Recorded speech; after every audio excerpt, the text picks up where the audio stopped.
بسم الله الرحمن الرحيم. الحمد لله رب العالمين، والصلاة والسلام على سيد الأنبياء وأشرف المرسلين وعلى آله وصحبه أجمعين.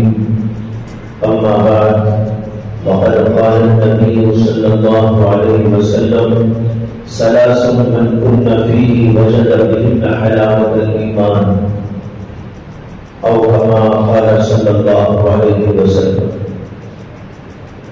گزشتہ مجلس میں ایک حدیث آپ کو سنائی جس کے اندر ایمان کی لذت اور ایمان کی حلاوت کا بیان. نبی اکرم صلی اللہ علیہ وسلم نے فرمایا کہ تین باتیں ایسی ہیں کہ جس آدمی کے اندر وہ تین باتیں پیدا ہو جائے تو اسے ایمان کی حلاوت اور ایمان کا مزہ مل جاتا. ان تین باتوں میں سے ایک بات یہ ہے: من کان اللہ ورسولہ احب الیہ مما سواہ، کہ اس کے نزدیک اللہ اور اللہ کے رسول صلی اللہ علیہ وسلم دنیا و فیہا سے زیادہ محبوب ہو جائے. دوسری بات یہ ہے: وَأَن يَكُونَ الْمَرْءُ لَا يُحِبُّهُ إِلَّا لِلَّهِ، اللہ کے نیک بندوں سے محض اللہ کے واسطے محبت کرے. اور تیسری بات یہ ہے کہ ایمان کے بعد کفر کی طرف جانے کو اسی طرح برا سمجھے جیسے کہ آگ میں ڈالے جانے کو برا سمجھتا ہے. یہ تین باتیں جس آدمی کو مل جاتی ہیں اس کے دل کو ایمان کا مزہ مل جاتا ہے. اس کے اوپر تفصیلی گفتگو میں نے گزشتہ ہفتے کر دی تھی. بتایا تھا کہ جس طرح اللہ نے دنیا کی چیزوں میں مزہ رکھا ہے ہماری خاطر کہ ہم اچھا کھائیں، اچھا پیئیں، اچھا رہیں، اللہ نے ڈیزائن کی چیزیں بنائی، انواع و اقسام کی لذتیں پیدا کروائی. جو خدا ہمارے جسم کی لذتوں کا لحاظ کرتا ہو، کیا وہ خدا ہماری روحانی لذتوں کے لیے کوئی کام نہیں کرے؟ جو ہمارے جسم کو لذت پہنچانے کے لیے بہترین چیزیں دنیا میں پھیلا رکھا، وہ خدا کیا ہماری روحوں کو بغیر لذت دیے یوں چھوڑ کے رکھ دے گا؟ ظاہر بات ہے کہ اللہ تبارک و تعالیٰ کی رحمانیت، اس کی رحیمیت اور اس کی حکمت اس بات کا تقاضا کرتی ہے کہ جیسے اللہ نے دنیا کی چیزوں میں ہمارے جسمانی فوائد اور ہماری جسمانی لذتوں کو رکھا ہے، اسی طرح اللہ نے ہماری روحوں کے لیے روحانی فوائد، روحانی برکات اور روحانی لذتوں کو بھی رکھا. وہ نماز میں ہے، اللہ کی محبت میں ہے، اللہ سے تعلق میں ہے، اچھی باتوں میں ہے، ذکر میں ہے، تلاوت میں ہے، عبادت میں ہے، ریاضت میں ہے. ان سب چیزوں کے اندر بھی اللہ نے ایک قسم کی لذت رکھی. اس سوال کا جواب تو میں دے چکا ہوں آپ کو کہ پھر ہم کو کیوں لذت معلوم نہیں ہوتی. اس کا جواب میں دے چکا ہوں، اس لیے کہ بیمار ہے. بیمار کو بریانی کا مزہ نہیں آتا، بیمار کو قورمے کا مزہ نہیں آتا. بیمار ہو جائے آدمی یا اس کی طبیعت کے اندر فرق آ جائے تو ایسے آدمی کو میٹھا بھی کڑوا لگنے لگتا. تو کیا اس کا مطلب یہ ہے کہ میٹھا کڑوا ہے؟ کہ اس کا مطلب یہ ہے کہ بریانی بے مزہ ہے؟ کہ اس کا مطلب یہ ہے کہ قربے کے اندر کوئی مزہ و لذت نہیں ہے؟ ظاہر ہے کہ ان کے اندر تو سب کچھ ہے لیکن اس کے اندر نہیں ہے۔ اگر اس کے اندر وہ چیز آ جائے تو اسے بھی وہی لذت اور مزہ ملے جو اور لوگوں کو نہیں ہوتا۔ ہم آپ دیکھیں ایک طرف تمام پیغمبر کہتے ہیں کہ ان چیزوں کے اندر مزہ ہے، تمام اولیاء اللہ کا اتفاق ہے کہ ان چیزوں میں مزہ ہے، اور مجھے مزہ نہیں آ رہا ہے، آپ کو نہیں آ رہا ہے، تو اس کا مطلب یہ ہے کہ ہم بھی اور آپ بیمار ہیں اس لیے۔ اگر ہماری طبیعت درست ہو جائے تو مزہ آنے لگے۔ تو بہرحال بتانا یہ ہے کہ اللہ نے ہمارے جسموں کے لیے جب لذتوں کو رکھا، پیدا کروایا، تو ہماری روحوں کے لیے بھی اللہ نے ضرور لذتوں کا انتظام کیا ہے، اور وہ لذتیں ان چیزوں کے اندر اللہ نے رکھی۔ علماء نے لکھا ہے کہ جس آدمی کو ایمان کا مزہ ملتا ہے تو اس کے اندر کچھ علامات بھی پیدا ہو جاتی ہیں۔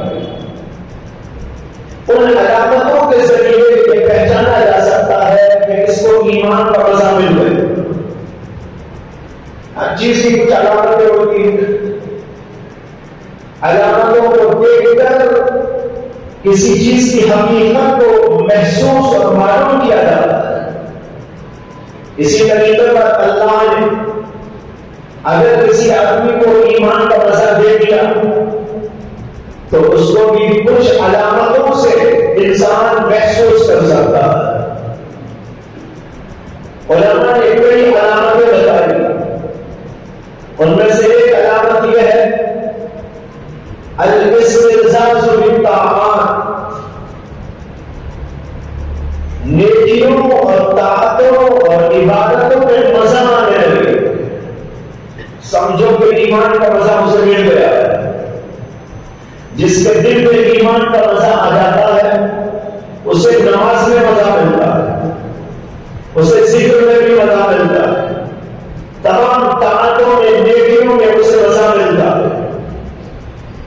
اور اگر ایمان کی لذت اسے نہیں ملی ہے تو وہ بیمار ہے، اس آدمی کو ابھی ان چیزوں کا مزہ ملا ہے۔ لہذا یہ علامت ہے پہچاننے کے لیے کہ ایمان کا مزہ مجھے مل گیا کہ نہیں مل گیا۔ آپ دیکھیے کہ آپ کو نماز میں مزہ آ رہا ہے کہ نہیں آ رہا ہے، آپ کو تلاوت کا ذوق پیدا ہو رہا ہے کہ نہیں ہو رہا، آپ کو اللہ کے ذکر کی حلاوت محسوس ہو رہی ہے کہ نہیں ہو رہی، آپ کو عبادت اور طاعت کی طرف زیادہ سے زیادہ رغبت اور زیادہ سے زیادہ جو ہے جذبہ پیدا ہو رہا ہے کہ نہیں ہو رہا ہے۔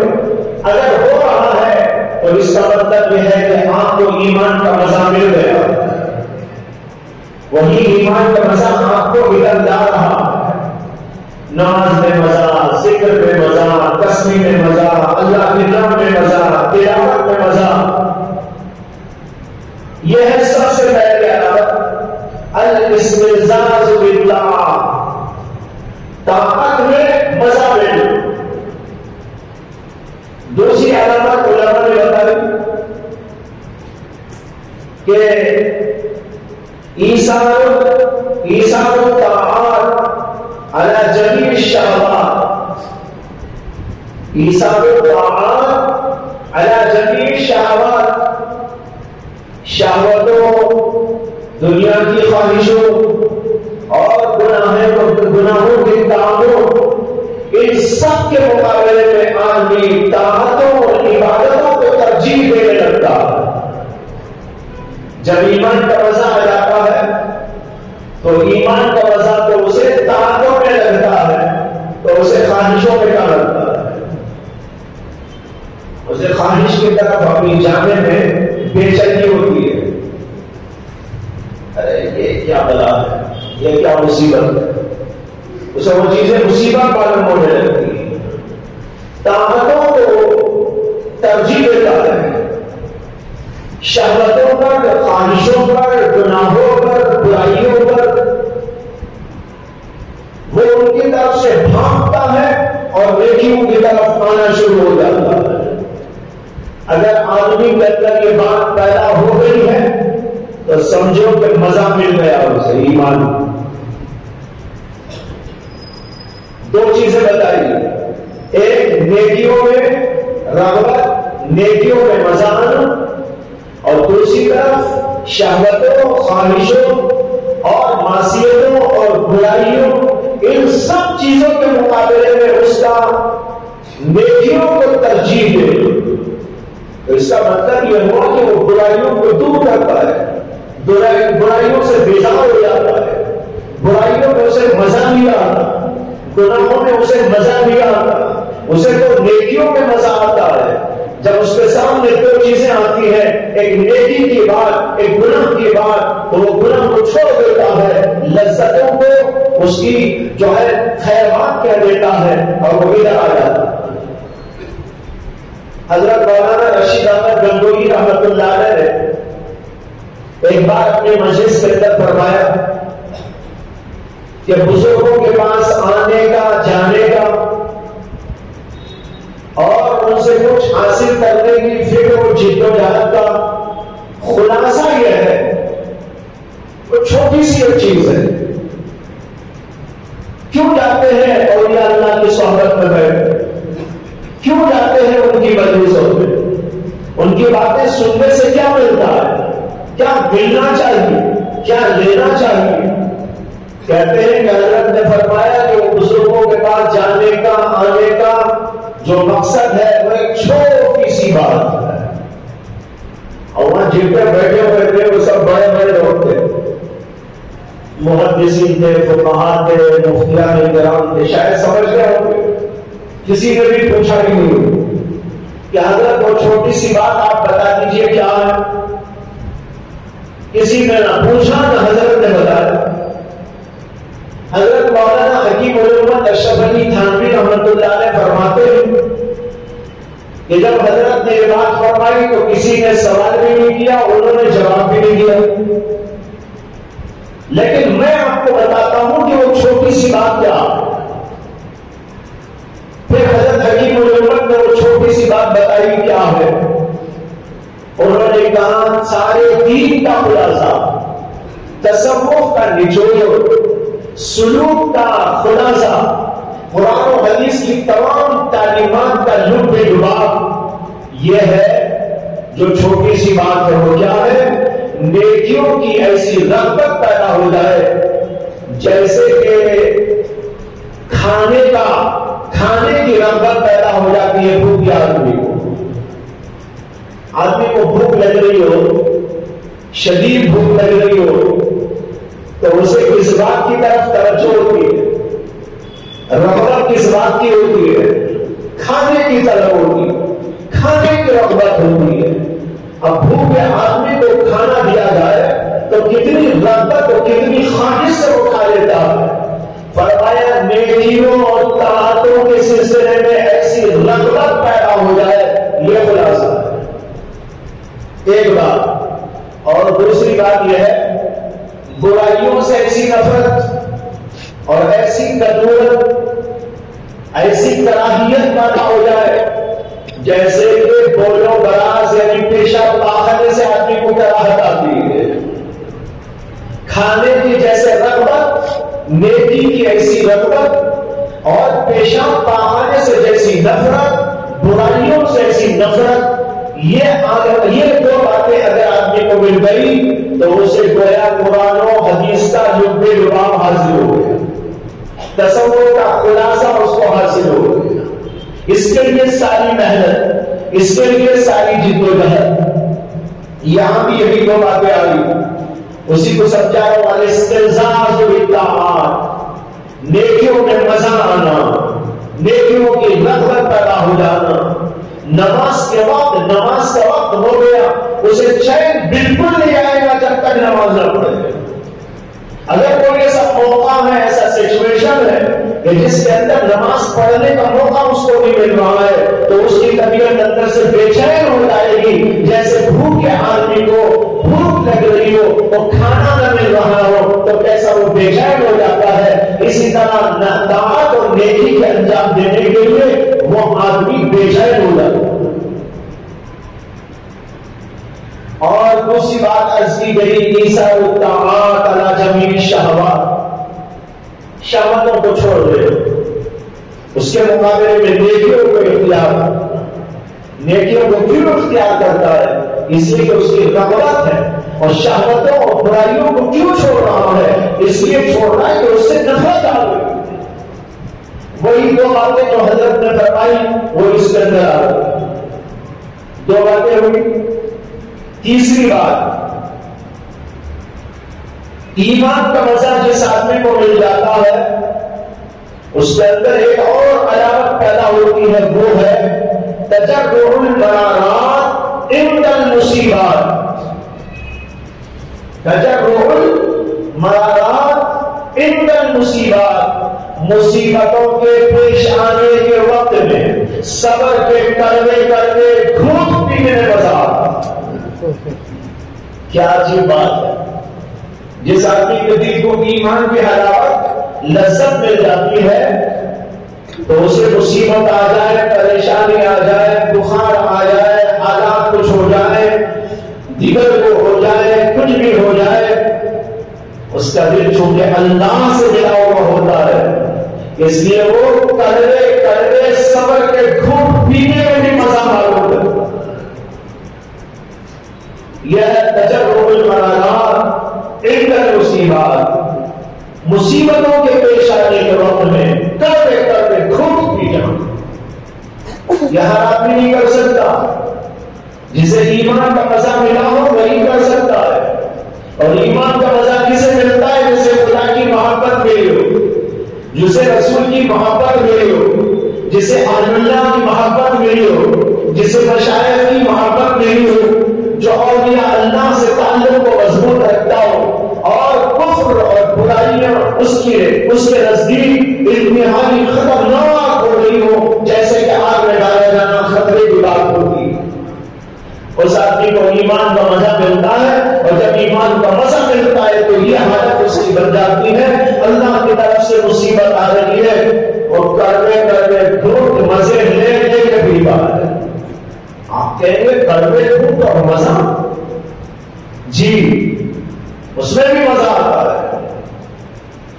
یہ ایسے ہی مزہ ہے جیسے ایک آدمی کو بیماری آ گئی، وہ ڈاکٹر صاحب کے پاس میں گیا، ڈاکٹر صاحب نے دیکھنے کے بعد ٹیسٹنگ کے لیے لکھ کر دے دیا، اور وہ ٹیسٹنگ کروا کے آیا، اسکیننگ کروایا گیا، جو کچھ کرنا تھا کرنے کے بعد رپورٹ آ گئی۔ ڈاکٹر صاحب نے رپورٹ پڑھی اور اس کے بعد میں کہا کہ آپ کو یہ بیماری ہے، لیکن کوئی مظاہرہ نہیں، آپ کی یہ بیماری ختم ہو جائے گی، سب آپریشن کرنا پڑے گا۔ اب آپریشن کرنے کے لیے اس کو لے کر جایا جاتا ہے۔ اب بتاؤ، آج سے میں پوچھتا ہوں، وہ ہو سکتا آپریشن سے قدرتی طور پر ڈر رہا ہو، لیکن دل میں خوش ہو رہا ہوگا، میری بیماری چلی جائے گی، میں اچھا ہو جاؤں گا۔ ڈاکٹر صاحب نے کہا ہے کہ تمہاری بیماری یہ کڑوے گھونٹ 2-4 پیلو گے آپریشن کے تو تک تم بہت اچھے ہو جاؤ گے۔ اب یہ کڑوے گھونٹ پیتا ہے کہ نہیں پیتا؟ یہ آپریشن کا کڑوا گھونٹ،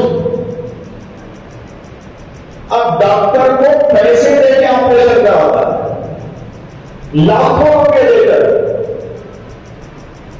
دیکھو لاکھوں روپے اسی لیے تو دے رہا ہے کہ دل اندر سے خوش ہے، اگر دل خوش نہ ہوتا تو کیا بیوقوف تھا وہ آدمی کے جا کے ڈاکٹر صاحب کو لاکھوں روپے دے دیا ہے؟ معلوم ہوا وہ خوش ہے اندر سے، اور اگر اس کے پاس میں پیسہ نہ ہو تو جمع کرے، اس کے لیے کوششیں کرے، پھر لے جا کے ڈاکٹر صاحب کی خدمت میں بڑے ادب سے پیش کرے اور شکریہ بھی بجا لائے، ڈاکٹر صاحب آپ کا بہت شکریہ ہے، آپ نے میرا پیٹ کاٹ دیا،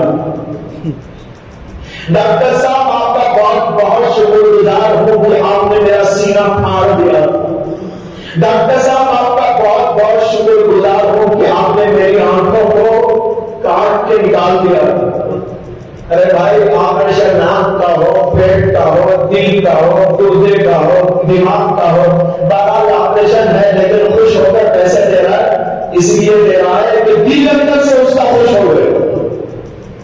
یہ کڑوے گھونٹ مزے سے پی رہا ہے. یہ میں اس کو سمجھا رہا تھا، گھونٹ کڑوا لیکن مزے سے اس لیے پی رہا ہے کہ اسے معلوم ہے کل میری طبیعت ٹھیک ہو جائے. جب ایک ڈاکٹر کے گھروں سے انسان کڑوے گھونٹ مزے سے پی سکتا ہے تو اللہ کے گھروں سے اگر خدا کی طرف سے کوئی مصیبت و پریشانی آ جائے اور ہم کو یہ معلوم ہو کہ اللہ جو مصیبت ہم پر بھیجتا ہے اس کے اندر ہمارے لیے بڑی راحت ہے، بڑا ہمارے لیے اس کے اندر بہترین انتظام ہے، اس سے میری جو ہے میرے گناہ دھلتے ہیں، میری مصیبتیں ٹلتی ہیں، مجھے یہ فائدے ملتے ہیں، اور مجھے ایک ایک چھوٹے چھوٹے جو ہے مصیبت کے کڑوے گھونٹ پینے پر اللہ کی طرف سے ثواب عطا کیا جاتا ہے، میرے گناہوں کو معاف کر دیا جاتا ہے، میرے درجات بلند کر دیے جاتے ہیں. جس آدمی کو یہ یقین ہو اللہ کی طرف سے مصیبت کے پیش آنے پر یا وہ مصیبت کا شفا کرے گا یا اس کے کڑوے گھونٹ کو مزے سے پیے گا. اس سے معلوم ہوا کہ اگر اللہ کی طرف سے نعمتیں ملے تب تو آدمی کھاتا بھی ہے، پیتا بھی ہے، آرام سے رہتا ہے، مزے لیتا ہے، وہاں شکر بھی کر لیتا ہے. لیکن آدمی کے اندر یہ مزہ آ گیا کہ نہیں آ گیا، اس کی پہچان کے لیے یہ اصول بتایا گیا ہے کہ مصیبتوں پر صبر کرنا اور اس کے کڑوے گھونٹ پینا. نعمتوں پر شکر کرنا وہ بھی ہوتا ہے، نعمتیں ملے تو شکر گزاری یہ تو بہت عام ہے، ہر آدمی کر لیتا ہے. کھانا کھا کر الحمدللہ، بریانی کھا کر اللہ کا ڈبل شکریہ ٹھیک ہے ادا کر لیتا ہے. لیکن بھائیو جب مصیبت پیش آئے، تنگیاں پیش آئے، حالات دیگر کو ہو جائے، عجیب عجیب قسم کے حالات پیش آ کر انسان کو دیگر کو کر ڈالے، ایسے حالات کے اندر جمع ہوا رہنا اور اللہ پر بھروسہ کرنا اور یہ سمجھنا کہ جس خدا نے مجھ کو پیدا کیا وہ میری مصلحت کو میرے سے زیادہ جانتا ہے، اس لیے میرے اوپر اس نے مصیبت بھیجی ہے تو ضرور اس کے اندر کوئی نہ کوئی مصلحت ہے. جیسے ڈاکٹر کا آپریشن کرنا میرے لیے فائدے سے خالی نہیں، اسی طرح خدا کی طرف سے مصیبت کا پیش آنا میرے دینی نفع کے لیے بہت ضروری ہے. اس لیے اس کڑوے گھونٹ کو بھی اللہ کا شکر کرتے پی لیتا ہے. آج کے دور میں حالات پیش آتے رہتے، ان حالات کے اندر اس بات کو یاد رکھیں اور اس بات کو دل میں بٹھانے کے لیے یہ بات سوچ لے کہ اللہ کی طرف سے جو بھی پیش آتا ہے اس کے اندر ہمارے لیے فائدے ہی کی بات ہے.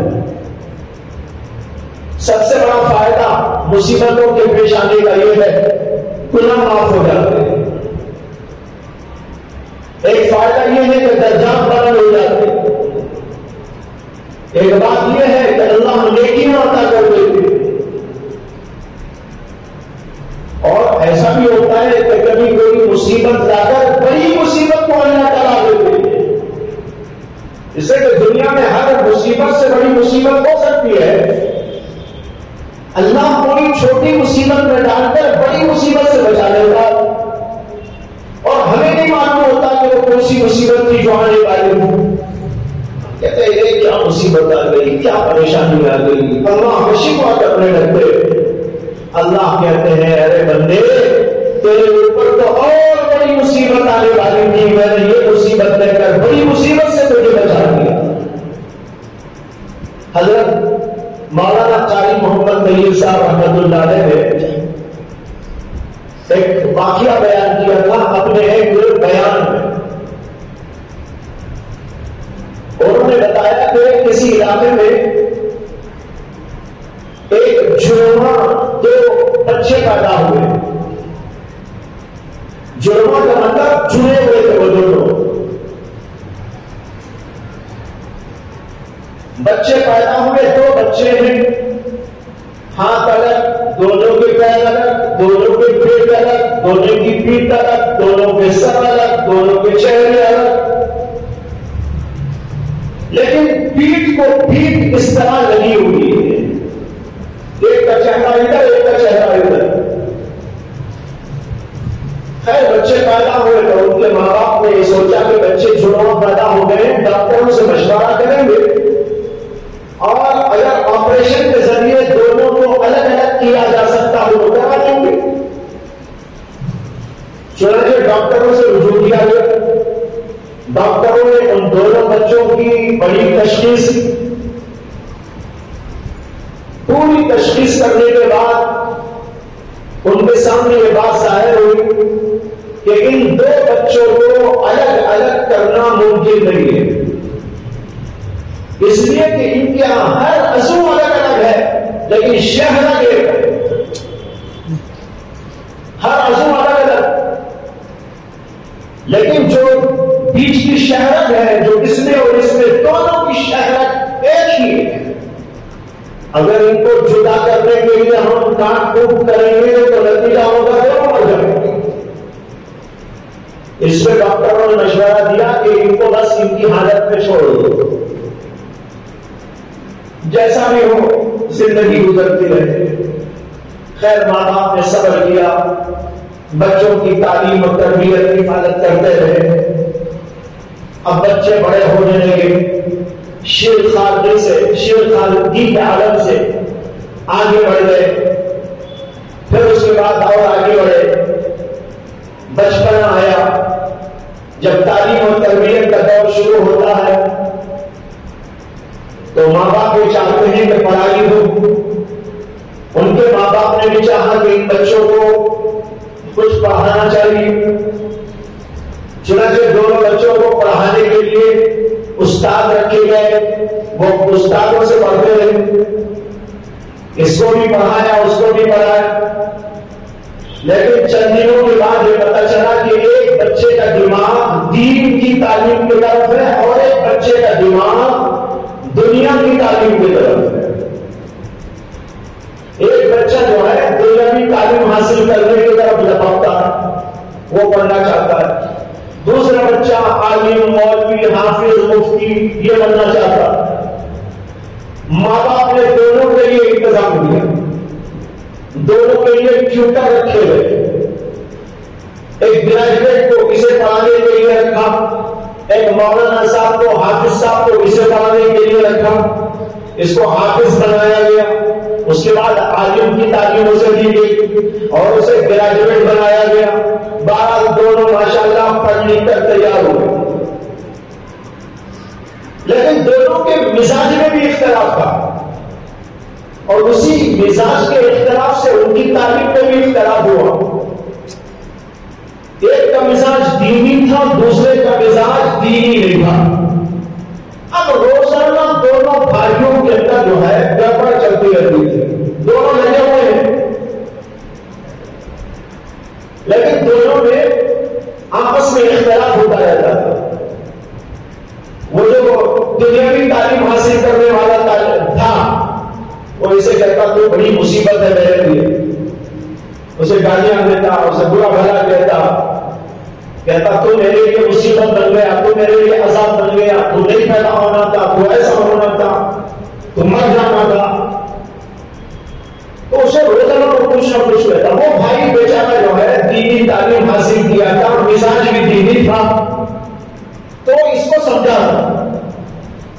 ارے بھیا ایسا نہیں بولا کرتے، ایسا نہیں کیا کرتے، اللہ نے ہم کو بنایا ہے، قصور میرا کیا ہے، اللہ نے بنایا، تم کو بھی اسی نے بنایا، مجھ کو بھی اسی نے بنایا، ایسی باتیں نہیں کرنا چاہیے، یہ اللہ کا شکوہ نہیں کرنا چاہیے، اللہ کے لیے صبر کرنا چاہیے، جو کچھ اللہ نے ہم کو دیا اس پر شکر کرنا چاہیے۔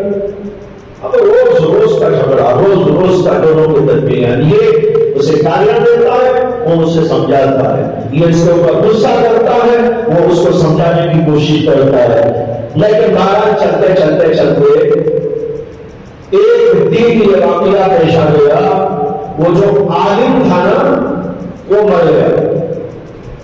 یہ زندہ ہے. گریجویٹ صاحب زندہ ہے، وہ جو مولانا صاحب تھے لگے ہوئے وہ مر گئے. اب اس سے بڑی مصیبت پیش آ گئی. جب تک وہ زندہ تھے مہاراج زندہ تھے، بھائی بھائی آپس میں ملے ہوئے، لیکن وہ مر گیا.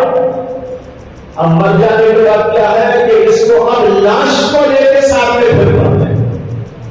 بتاؤ بھائی اس سے بڑی مصیبت ہوئی کہ نہ ہوئی؟ دیکھو اللہ کی ناشکری، اللہ تبارک و تعالیٰ کے جو ہے اوپر اعتراض، اللہ نے اس سے بڑی مصیبت میں ڈال دیا. اس مصیبت پر صبر کے بجائے اللہ کا شکوہ، اللہ کے شکوے کے ساتھ اس بھائی کے ساتھ صرف زبردستی کا معاملہ کرتا رہا. اللہ نے اسے مزہ چکانے کے لیے کیا کیا؟ اس کو موت دے دی جو مولانا تھا، اور اس کو زندہ رکھا. اب یہ گریجویٹ سال ہے، میت کو پشت کے لیے پھر رہے.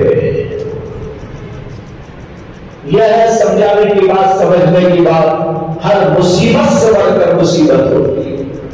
اس لیے بھائیوں، جب اللہ کی طرف سے مصیبت آئے، کوئی پریشانی کے احوال آئے، اس وقت صبر کرو. صبر کے گھونٹ مزے کے ساتھ میں پیو. مزہ کیسا آئے گا؟ وہ اس وقت آئے گا جب کہ آپ کے دل میں ایمان کی حلاوت ہوگی، جب آپ کے دل میں اللہ کی محبت سمائی ہوئی ہو، جب آپ کا دل اس بات پر یقین رکھے گا کہ اللہ کی ذات وہ ہے جو میرے لیے سب کچھ بھلائی کے کام کرتی ہے. وہ حاکم بھی ہے اور حکیم بھی ہے. وہ حاکم بھی ہے اور وہ حکیم بھی ہے. حاکم ہے اس لیے وہ جو چاہے کرے، کون اس کو پوچھنے والا ہے؟ مجھے زندہ رکھے کہ مردہ رکھے، کون پوچھنے والا؟ مجھے کھلائے یا نہ کھلائے، اسے کون پوچھنے والا؟ وہ مجھے تنگی پریشانی میں رکھے یا راحت و آرام میں رکھے، اسے کون سوال کرنے والا؟ اللہ کے ساتھ حاکم ہے، وہ جو چاہے کر سکتا. لا يسأل عما يفعل وهم يسألون. اللہ سے پوچھا نہیں جا سکتا ان کاموں کے بارے میں جو اللہ کرتا ہے. ہاں ساری مخلوق سے پوچھو گی، مجھ سے پوچھو گی، آپ سے پوچھو گی، بادشاہوں سے پوچھو گی، نبیوں سے پوچھو گی، لیکن اللہ سے کوئی پوچھنے والا نہیں. اس لیے کہ وہ حاکم ہے، اور دوسری بات یہ ہے کہ وہ حکیم ہے. ایک طرف یہ اپنے دل میں بٹھاؤ کہ اللہ ہمارا حاکم، اور حاکم کو پورا اختیار ہے اور مجھے شکوے کا کوئی حق نہیں. اور دوسری طرف مزہ آئے گا آپ اللہ کی حکمت اور اس اللہ تعالیٰ کی حکیمیت کا مراقبہ کرو. اللہ تعالیٰ حکیم ہے، کوئی کام بغیر حکمت کے نہیں ہوتا. وہ ہمیں کھلاتے ہیں تو حکمت ہے، نہیں کھلاتے تو بھی حکمت ہے.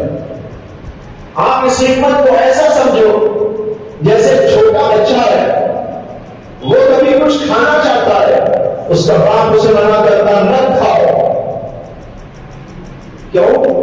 اس لیے کہ باپ سمجھتا ہے حکمت کے خلاف ہے، اب اس کو نہیں کھلانا چاہیے. اسے بخار آ گیا ہے، اسے سردی ہو گئی ہے، اسے بلغم جم گیا ہے، اسے بڑا قسم کی بیماری ہے، اس وقت میں اسے یہ چیزیں نہیں کھلانا ہے. اس سے وہ بچہ کھانا چاہتا ہے لیکن باپ منع کرتا ہے نہیں دیتا.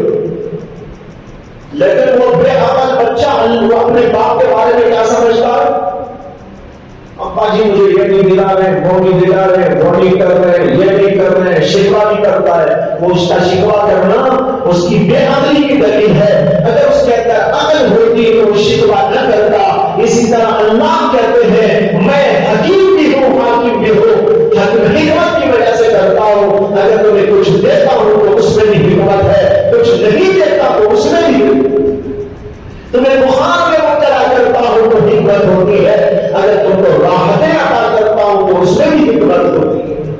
اگر کبھی تم کو بھوکا رکھ دیا سمجھو کہ یہی تمہارے لیے مناسب تھا، اور اگر تم کو آپ نے دیا سمجھو کہ وہی تمہارے لیے مناسب تھا.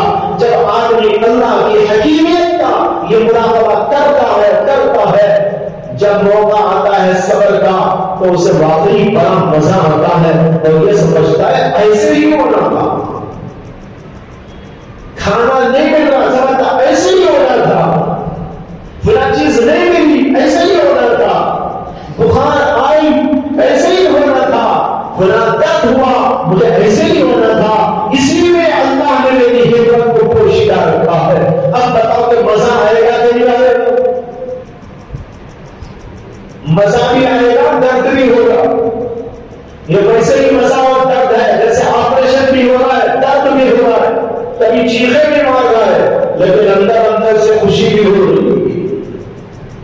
یعنی طبیعت کے لحاظ سے چیخیں مارتا ہے، عقل کے لحاظ سے اطمینان رکھتا ہے ڈاکٹر پر۔ اسی طرح ایک بندے کو اگر کوئی بات اللہ کی طرف سے پیش آ جائے، ہو سکتا ہے کہ اس کی وجہ سے وہ ہوش کرنے لگے طبیعت کے تقاضے سے، لیکن اس کا دل اللہ پر مطمئن ہوتا ہے اور وہ اللہ کی طرف سے پیش آنے والی اس مصیبت کو، اس کلکاتے کرنے ٹوٹوں کو خوشی خوشی فیل کیا کرتا ہے۔ کتنی باتیں ہوئی بھائی؟ 3 ہو گئی۔ آخری اور چوتھی بات، اور وہ یہ ہے کہ اللہ تبارک و تعالیٰ کے راستے میں دین کی خاطر، دعوت و تبلیغ کے واسطے، اللہ کے دین کی حفاظت و اشاعت کی خاطر مصیبتوں، پریشانیوں، الفتوں کو برداشت کرنا۔ جس آدمی کے دل کو ایمان کا مزہ مل جاتا ہے تو وہ اللہ کے لیے دین کا کام کرتا ہے، اور اس میں رکاوٹیں آ جائیں، پریشانیاں آ جائیں، لوگ گالیاں دینے لگے، الٹی سیدھی باتیں کہنے لگے، لیکن اس وقت وہ ان ساری باتوں کو ماشاءاللہ اللہ کے لیے برداشت کرتا ہے، ان سب چیزوں کے لیے اپنے آپ کو تیار کر لیتا ہے۔ بالفاظ دیگر اللہ کے راستے میں قربانیاں دینا، دعوت اللہ کے لیے اور اللہ کے دین کی اشاعت اور حفاظت کے لیے، یہ مزہ آنے کے بعد ہوتا ہے۔ اب اس آدمی کو پیسہ ملے نہ ملے، کوئی گالی دے کہ نہ دے، کوئی اچھا کہے کہ برا کہے، اس پہ کوئی آفتیں مصیبتیں آ جائیں، جانے آنے کی تنگیاں پریشانیاں پیش آ جائیں، لیکن ان ساری چیزوں میں اسے لذت اور مزہ ہی آتا رہتا ہے۔ اللہ کے دین کی خاطر اپنی ہر چیز کو قربان کرنے کے لیے تیار ہو جاتا ہے۔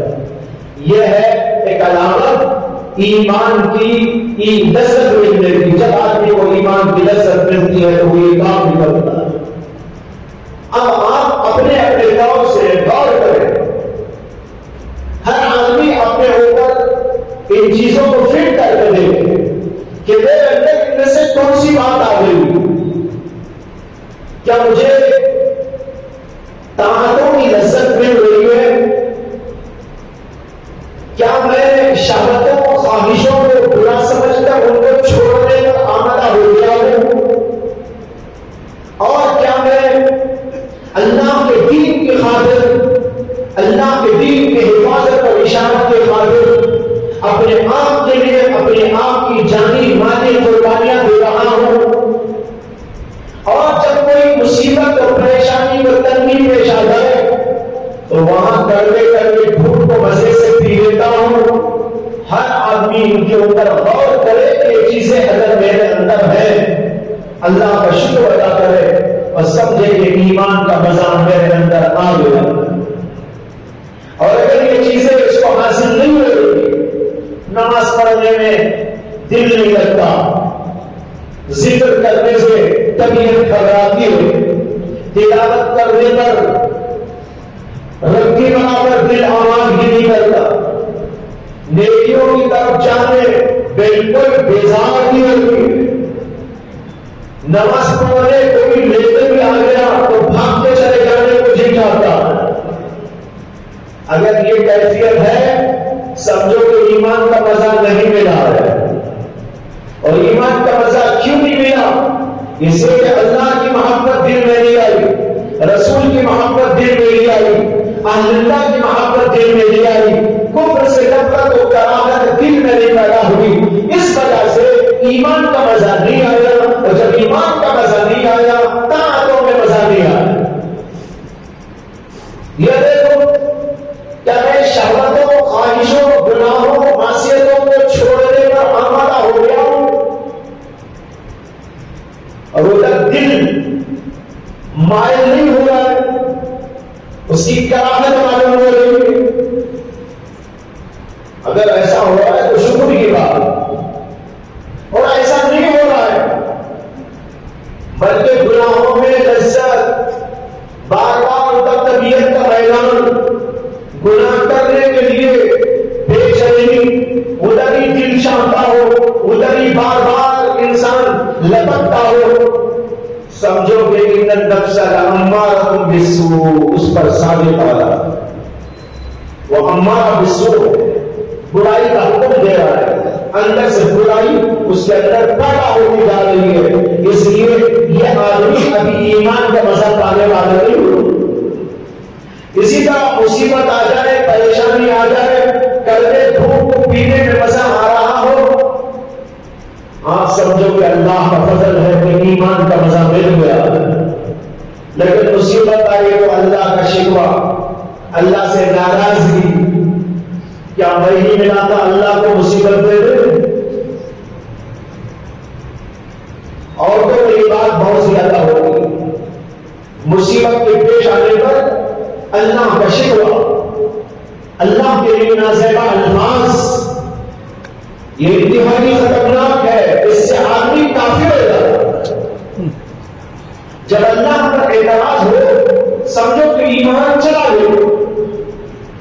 کسی کا انتقال ہوا، اس کی بیوی کہنے لگی کہ اللہ کو کوئی نہیں ملا، میرا ہی شوہر ملا تھا مارنے کو۔ لا حول ولا قوت الا باللہ۔ کسی کے بچے کا انتقال ہو گیا، اور کہنے لگی خدا کتنا ظالم ہے، میرے بچے کی جان لے لوں گا۔ ان بے وقوفوں کو اب تک یہ نہیں سمجھ میں آیا وہ شوہر بھی تیرا نہیں تھا، وہ بھی خدا ہی کا تھا، وہ بچہ بھی تیرا نہیں تھا، اسی خدا کا دیا ہوا تھا۔ یہ مکان، یہ دکان، یہ جائیداد، یہ املاک، یہ مال، یہ پیسہ، یہ زیور، یہ سونا، یہ چاندی، وہ دیے، یہ سب اسی اللہ کے دیے ہوئے ہیں۔ تم جب آئے تھے دنیا میں کیا تھا تمہارے پاس؟ ننگے آئے تھے، کپڑے کا تار بھی نہیں تھا۔ جب انسان ماں کے پیٹ سے دنیا میں آتا ہے، ایک کپڑے کا تار بھی اس کے جسم پر نہیں ہوتی، اور جیسا آتا ہے یہاں سے ویسے ہی اس کو جانا ہے۔ نہ مال جاتا ہے، نہ دولت جاتی ہے، نہ سونا جاتا ہے، نہ ہیرے جاتے ہیں، نہ کپڑے جاتے ہیں، نہ کوئی جاتا ہے۔ تو بہرحال یہ سب بے وقوفی کی باتیں، ناسمجھی کی باتیں، بے ایمانی کی باتیں، اور اس لیے کہ اللہ سے تعلق نہیں کرتا۔ جب آدمی کے اندر وہ چیز پیدا ہو جاتی ہے تو ماشاءاللہ وہ دوسری کیفیت پیدا ہو جاتی ہے۔ جب اسے کھانا نہیں ملتا، صبر کا گھونٹ پیتا ہے، پی کر مزہ لیتا ہے۔ ارے اللہ تبارک و تعالی نے مجھے آج اس قابل کو سمجھا کہ میں صبر کر سکتا ہوں۔ سمجھ میں آیا نہیں آیا جملہ؟ وہ بندہ کیا سوچتا ہے کہ اللہ تبارک و تعالی کی عنایت کہ اللہ نے مجھے اس قابل کو سمجھا کہ میں صبر کر سکتا ہوں، اس لیے آج مجھے کھانا نہیں دے کر صبر کروا رہا ہے۔ معلوم ہوا کہ اللہ میرے اوپر بڑا مہربان ہے۔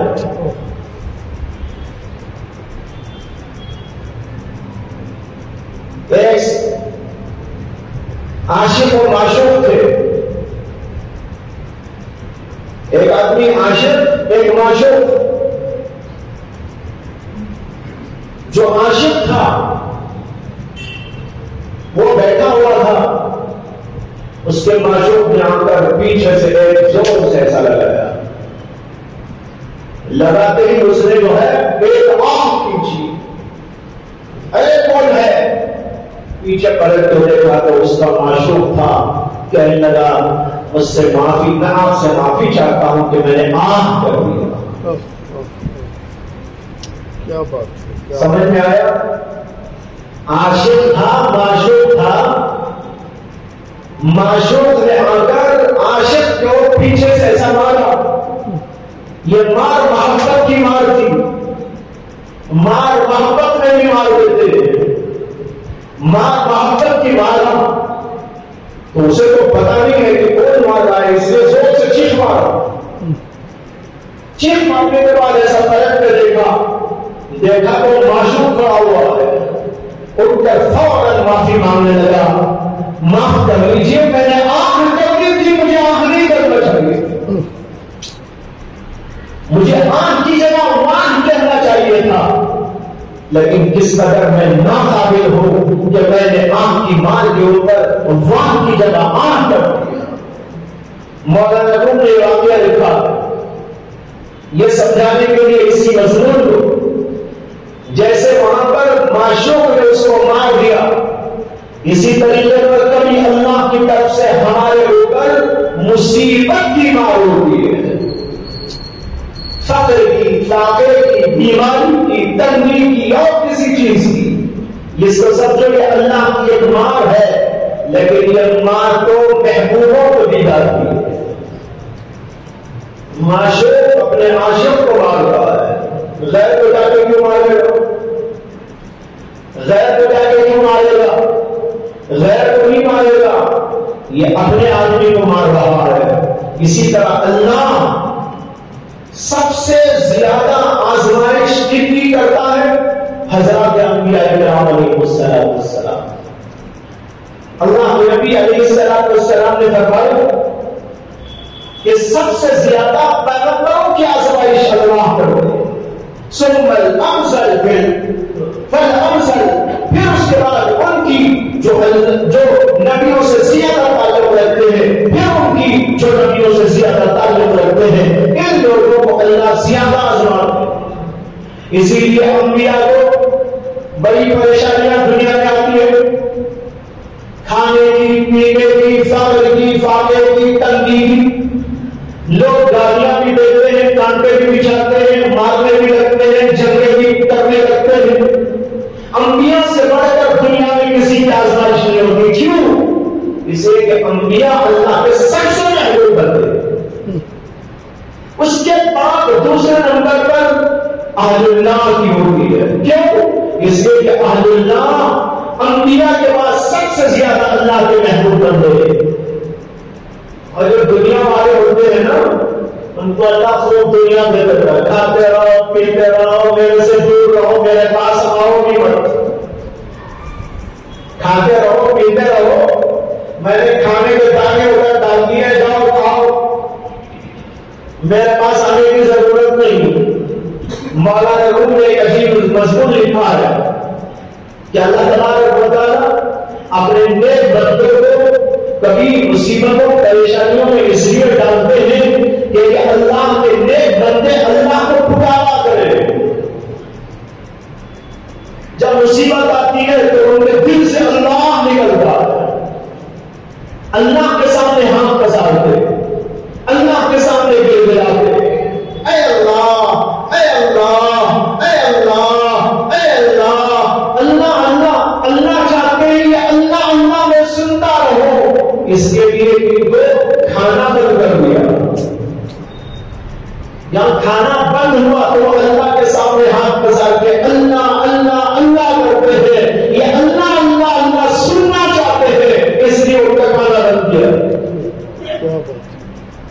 اور جو دنیا والے ہیں نا، مولانا روم کہتے ہیں اللہ کو خوب دے دیتا ہے، میرے پاس ہی نہ آئے اور میرا نام بھی نہ لے، میں کھانا نہیں دوں گا تو کافر بھی مجھے پکارے گا، میں اس کی بات سننا ہی نہیں چاہتا، کہ ان کو خوب دے دو دنیا، میرے قریب بھی نہ۔ یہ نقطہ اگر ہماری سمجھ میں آ جائے بھائیوں، مصیبتوں کے آنے، فقر و فاقے کے آنے، پریشانیوں کے آنے پر آپ کو خوشی ہوگی، غم نہیں ہوگا، بلکہ آپ دل میں یہ گھوٹ مزے لے کر پیتے رہے۔ یہ ہے وہ مضمون، اس کو اچھی طرح دل میں بٹھائے۔ 4 باتیں میں نے عرض کی ہیں، یہ ایمان کی علامت کی علامتیں ہیں۔